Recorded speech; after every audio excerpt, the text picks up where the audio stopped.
What's up everybody, Coach Mills here coming at you with a brand new video where we have some crazy news where tons of Valorant players are going to be straight up banned out of the pro scene. You see, there's tons of news coming out around CSGO match fixing and whether or not those punishments should transition to Valorant. We got some beef and rivalry between TSM's coach and Shazam on Sentinels, which is one of the top teams right now. And we have tons of esports information to cover, including tons of players getting dropped, T1 FaZe, 100 Thieves all building up their roster. There is so much to cover in this video, but go to the GameLeap website if you want to master any agent in the entire game, because we have in-depth agent guides, mechanical courses, positioning guides, everything you need to climb the ladder with ease. So do yourself a favor and go check it out in the links down below, and I can't wait to see you there. But without further ado, let's just jump right into it. Now for the first big story that we have to break down, esports news reporter Jake Lucky confirms in this tweet that there are several top Valorant pros that will be revealed in an ongoing CSGO investigation for match fixing, and he goes on to state that the debate right now is should their punishments carry over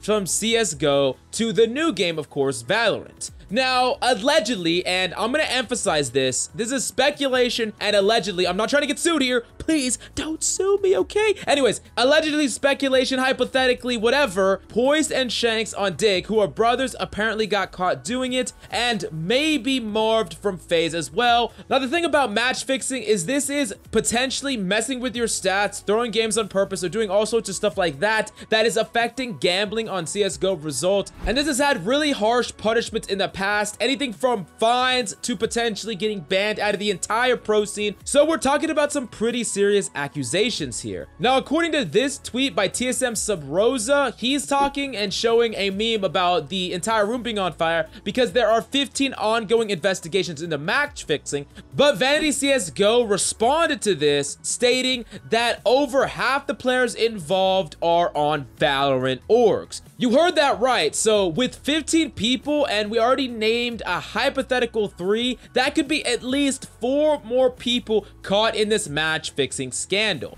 Now, the big question that's coming out of this is, should bans and punishments carry over? You see, there are 3 ways to looking at a potential punishment that could come down the pipeline from Valve based on match fixing in CSGO. The first type of looking at it, or the first argument you could see, is the fresh start argument, where it's a new game, and because it's a fresh start, they shouldn't get any punishment. Because it's a completely new game, they could turn over a new leaf, they could use it to start over. Now, the next way of looking at it is the same punishment, where it is the exact same. If they get banned in CSGO, they should get banned in Valorant. Of course, Valve and Riot are completely different companies, but if Riot wanted to, they could say, we want to match that same punishment. We don't want you in our game. We could ban you the same way. And then the third option is a slightly lesser punishment in varying degrees, where they would still get punished in some way, but it wouldn't quite be what it was in CSGO. So instead of getting something like permanent ban, they would get suspended. They could have some other severe penalty, but it wouldn't be to the same extent as to what they would receive in CSGO. Now, people like Wardell in particular have come out on this, stating that swapping games should not be a get out of jail free card. So I can kind of agree with this, because what is to stop someone from being really scummy, doing something like cheating in one game and hopping over to the next? And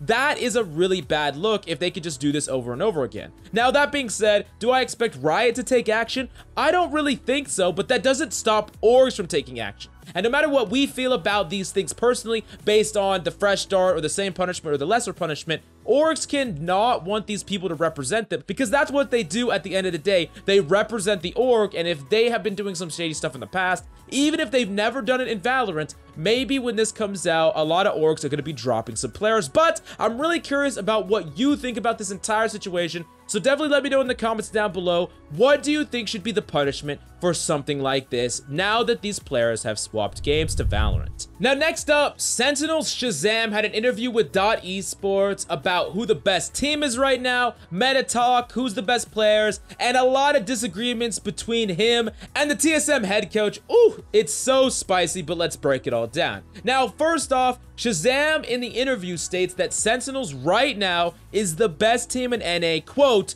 by far. Now that being said, Shazam actually attributes their success so far to specifically the fact that they have a combination of Apex, Overwatch, and CSGO players with different strengths and mindsets. On top of that, flexibility is a huge factor for Sentinels and Shazam in general, stating that the entire team is extremely flexible, never demanding to play any agent or shying away from any team composition that would strategically work on paper for that map. They are always willing to be adaptable and try, and if that means just everyone keeps switching up roles to play what is the best strategically, they are fine with doing it. They are perfectly comfortable, and that flexibility and adaptability is one of the biggest reasons Shazam says that Sentinels is on top right now. Now, Shazam also said that Sinatra is the best player in the world right now with his hyper-aggressive nature and his ability to make plays. We called him our best player in the world in our tier list, but definitely let me know if you agree with this statement by Shazam and us in the comments down below.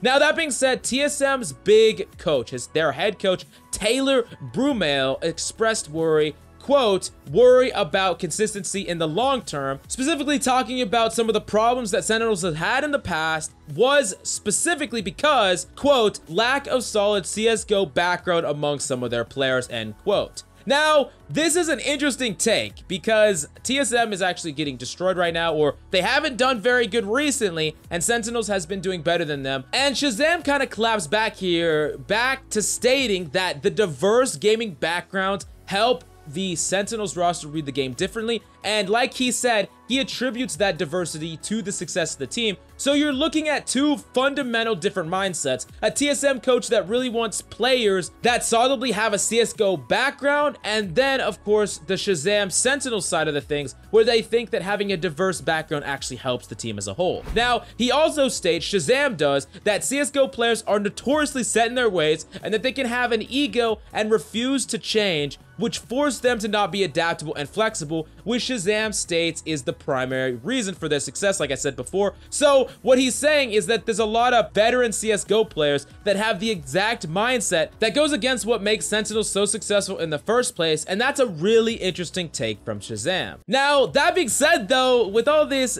talk from the coach of TSM, Shazam says that they don't even have TSM on their radar, stating that when they lost to Dignitas, they looked sloppy, and it seems that they could only win by going to the strategic drawing board and counter-stratting often. So Shazam did, however, say that their biggest competitor in their mind is actually Cloud9 right now, where Cloud9 lacked in some strategical aspect, but in their teamwork and their mechanics, they're top tier, and in Shazam's mind, they're the number 2 team right now. Now, on top of that, he said that T1, FaZe, and 100 Thieves, they're all either getting the kinks out of their roster or they're rebuilding their roster. And while Shazam thinks that they're top dog right now, that could go away out of nowhere. If they get a little bit too complacent, someone could snag the throne right from under them. So they're not stopping here. They're going to be consistently working hard to make a bigger or wider gap away from all these other teams that are up and coming. Now, speaking of which, we need to talk about T1 and 100 Thieves, because there's so much that has happened already with players that are dropped, players that are added. I mean, it's just crazy what's going on, so let's break it all down. Now, the first thing that you need to understand is that Food and Crashes were dropped from T1, and this seems crazy to me because, in my opinion, Food was a great player, Crashes was a great player. Both of these players were great, but this could be a number of different things that happened behind the scenes that contributed to this. The first thing is there was that leak about Food talking bad about Skadoodle, who was on the roster and then stepped down because his hero pool wasn't wide enough, and publicly accidentally leaking DMs to someone talking bad about one of your teammates. That is a pretty bad look. And even though some people said that that is not the reason why Food got cut, that is kind of yikes to say the least. And then of course Crashies, unfortunately for him, he was a Cypher main, and they already have Brax, who is a god tier Cypher, so it doesn't really make sense for both these players to be on the same team. Honestly, Crashies could be the Cypher one trick on a different team, and I think that could open up a lot more opportunities for him and for the T1 roster, so I guess that makes sense, and I do think that Food and Crashes are both very talented players, and I hope that they find a roster that really helps them shine, because I really do think these guys have a lot of potential, and now they're free agents, probably gonna get picked up soon. Now, next up with 100 Thieves, which 100 Thieves is the team with, of course, Nitro, who they recently signed for about $300,000, who was a top-tier IGL from NA CSGO, and then, of course, Hiko, everyone, we know him, we love him. Hiko has some of the most potential in Valorant, but of course, he didn't have a really good team filled with PUBG players who all got dropped. Of course, Venerated got signed to a different team. I'm not going to talk about that right now, but he was really awesome on the roster, so I'm excited that he found a team, even though that hasn't been revealed yet. Now, that being said, 100 Thieves have finally signed Steel, another top-tier CSGO player and an IGL, which adds to the legitimate powerhouse roster of Nitro and Hiko. Now we have 3 IGLs and 3 veteran CSGO players on the exact same team. Now, T1 actually made a tweet out about this, saying that they've been trying to get their hands on a new IGL, but it seems 100 Thieves is living up to their name and thieving all the IGLs of the in-game leaders off the damn market right now. Now, that is a pretty bold move, honestly. This has to be mega expensive, because Nitro, like we said, was speculated to be about $300,000, and I'm pretty sure that Steel was a pretty hefty price tag as well. I mean, between these 3 guys' salaries, I mean,